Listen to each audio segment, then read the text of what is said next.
Remember the principle. Beware of pride. God is opposed to the proud. Be humble. I've seen this again and again. In my years of ministry, I've seen leaders, they fail in the area of humility. Why? Because pride is very subtle. They make bad choices without realizing it's because of pride. I've seen men who fail to confess their sin. I've seen men who fail to repent. I've seen women who fail in this area because of pride. They don't want to admit their mistake. They don't want to say, Lord, I am wrong. You see, without humility, how can there be blessing?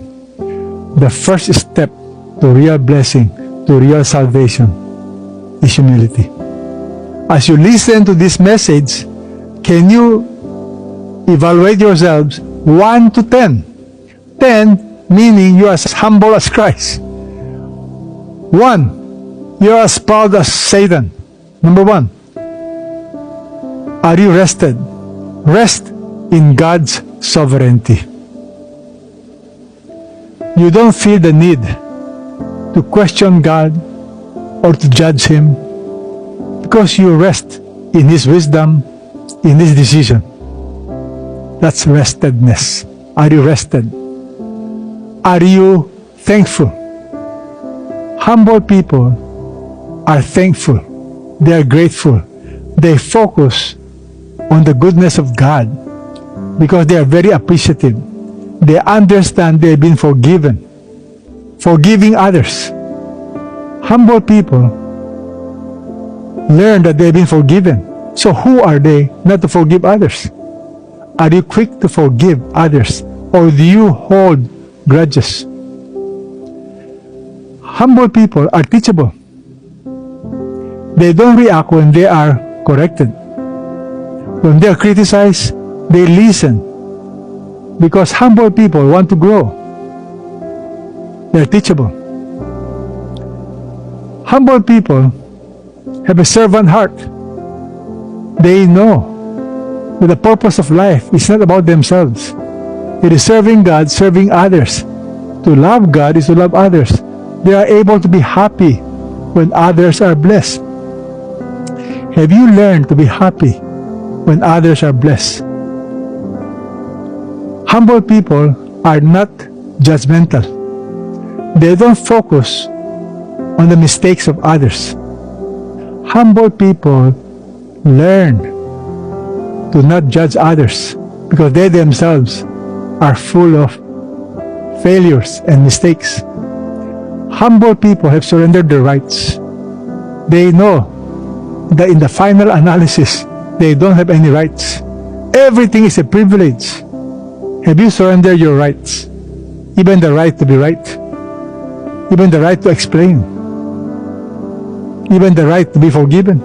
Have you surrendered those rights? And lastly, humble people are focused on God's glory. It's not their own glory.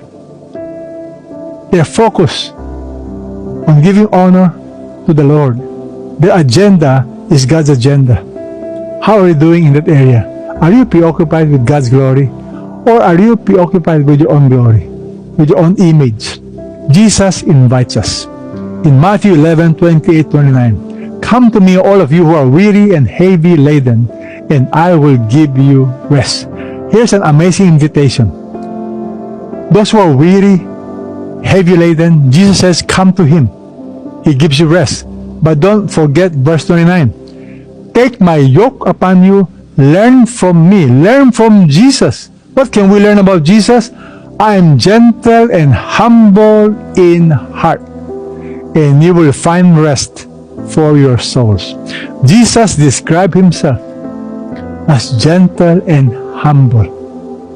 When you learn to be humble, you are most like Christ. And Jesus invites you to come to Him. How do you come to Him? Be humble. People who are learning to be humble experience rest. People who are not humble are not rested. Because they're always trying to prove themselves. They're always trying to impress others. They don't want to admit their mistakes. Rest is something that we all long for. Today, many people are not rested.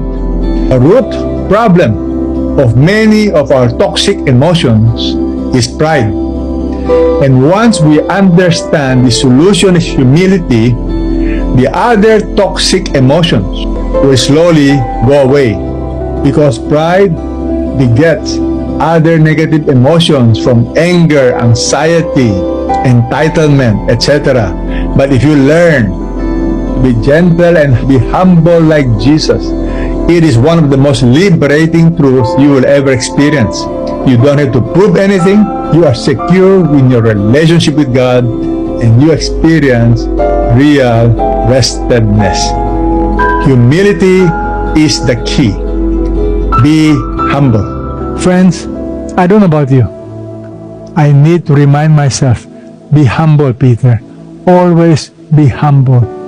Beware of pride. Be humble. Humility is a choice. It's recognizing He alone is God. How do you practice humility? Step 1, admit before God that you are proud. Come to Him. And then recognize that He alone can transform your heart. Be honest before Him. Tell Him, Lord, change my heart. Have you surrendered your life to Jesus? Have you humbled yourself before God and say, Lord, I need you? Jesus invites you.